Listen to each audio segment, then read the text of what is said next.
Kamusta mga kaibigan? Ako si Lan ng hashtag #WalkWithLan. At ngayon, sasabihin ko sa inyo kung bakit ako pumili ng tunay na kalayaan kaysa magmukhang successful lang. Karamihan sa atin, bibili ng latest phone o branded bag para sabihin okay tayo, pero sa likod, utang at stress. Ako, gusto ko ng freedom. At sa video na ito, ibabahagi natin ang siyam na simpleng desisyon na nagbago ng buhay ko. Applicable dito sa Pilipinas. Una, most people spend to look successful. Ako, I'd rather actually be free. Sa Pilipinas, madalas tayong mag-compare sa SOCMED. Bagong kotse, luho, pero yung totoong mayaman, tahimik, walang pressure. Ikaw, ano ba talaga ang goal mo? Comment down below.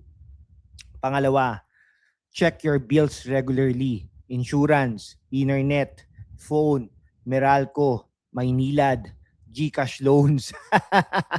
Huwag hintayin na magalit ka. Once or twice a year, upuan mo. Lahat. Ako ginagawa ko yan twice a month. Inuupuan ko yan. Tinitignan ko talaga. Ako, nabawasan na ng 2,000 monthly bills. Monthly yung bills ko just by switching plans or canceling unused subscription. Hindi na rin ako nagne-Netflix, Spotify, lahat libre na. Pati itong StreamYard, no? Kaya baka naman StreamYard. Small leaks sink big ships. After 5 years, libo-libo yan. Pangatlo, own the source. Kung palagi mong binibili, tanungin, pwede bang mag-own na lang? Kaya kami, nag-alagan, ideal po na mag-alaga ng manok sa likod bahay. Fresh eggs every day. Less gastos sa palengke. Nagtanim din kami. Nagtanim din ako ng mga yung papaya, sili, talong, okra, ayan, atis, kaimito, saging. Yung mga ganyan po, no? Upfront effort, pero long-term savings at extra income. Sa subdivision o condo, vertical gardening or balcony pots. Pang-apat, buy protection before upgrades. Yan? Emergency fund muna. Target natin 3 to 6 months expenses. Backup phone, health insurance, PhilHealth plus HMO. Yan po kaya salamat po sa aking employer. Meron po akong HMO. Maraming salamat po. O MaxiCare, baka naman. O Pag-ibig MP2 para sa future. Napakahalaga po niya, no? Parang part of your retirement. Tama, may GSIS ka, meron ka niyan. Pag-ibig, MP1, okay lang naman din. Pero dapat may MP2 din para mas secured ang buhay, no? Huwag mo na bibili ng bagong gadget hanggat hindi stable. So dapat meron po tayo niyan. Tayo, salamat po sa Diyos. Pero we're working on it, Margin feels better than new stuff. Masarap matulog knowing na may cushion ka. Tama po yan. Panglima, ask, how can I afford it? Not I can't. Gusto ko ng laptop for side hustle. Hindi ako nag-swipe agad. Nag-create ako ng income stream. Marami po yan, no? Pero for instance, freelance po, online selling or grab driving weekends, maganda po yan. That mindset shift, game changer. Sa Pilipinas, maraming paraan. Shopee reselling, content creation like this. Okay? O small negosyo.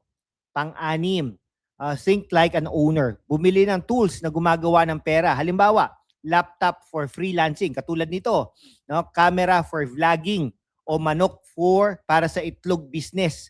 Assets first, yung nagsisave or nag-generate ng income, lifestyle. Second priority, ikaw. Anong asset ang binili mo lately? Pang-pito, lower the biggest expense, housing. Sa Metro Manila o Quezon City, upa ang killer. Kami, house hack. May bahay, no? Yan. Maganda rin po magpa-upa, no? Rental income covers mortgage. Pwede ring border sa bahay, Airbnb room, or Pag-ibig finance property. Lower housing equals more options in life. Pangwalo, move money fast. Pagpasok ng sweldo o sideline income, huwag mag-stay sa checking account. Agad ilipat sa high interest savings, CIMB, Maya, MP2 or index funds. Kung matagal sa bank, bigla na lang nawawala sa Shopee Hall. Ay nako, pang siyam. Nalito pa eh. No? Be okay being different. Normal sa Pilipinas, magtrabaho, magutang, magtiis. Pero ako, nag-live below means, nag-invest aggressively, ignore status. Mga kaibigan, minsan nagsasabi, sayang, hindi ka nag-i-enjoy. Pero after a few years, freedom na. No boss pressure. Travel when I want. A few small decisions, repeated, change everything. Mga kaibigan, bago tayo mag-conclude, hayaan nyo akong i-update kayo sa 2026 reality dito sa Pilipinas. Kasi napakaganda ng timing ngayon para simulan itong mga principles na ito. Una, inflation natin ngayon, January 2026, around 2% lang. Sobrang baba compared sa dati. Meaning, yung pera mo hindi gaanong nawawala sa taas ng presyo. Food, utilities, medyo stable na.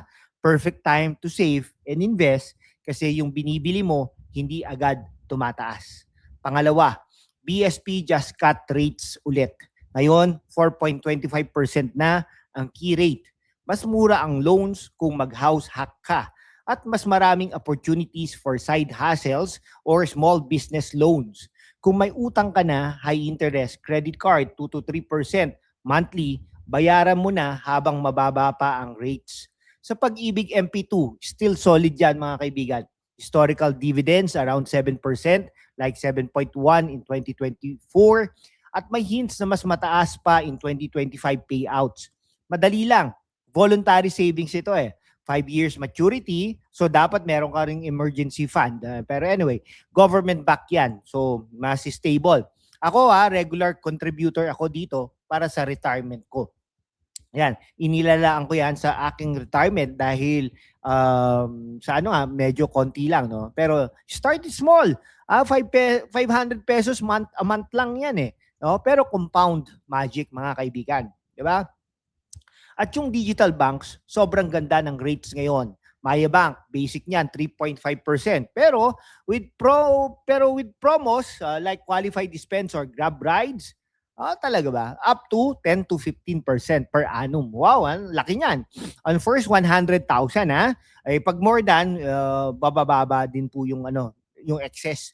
CIMB via GCash, GSave around 2.6% to 5%. No maintaining balance. Tonic Uno, GoTime, 3 to 6% range.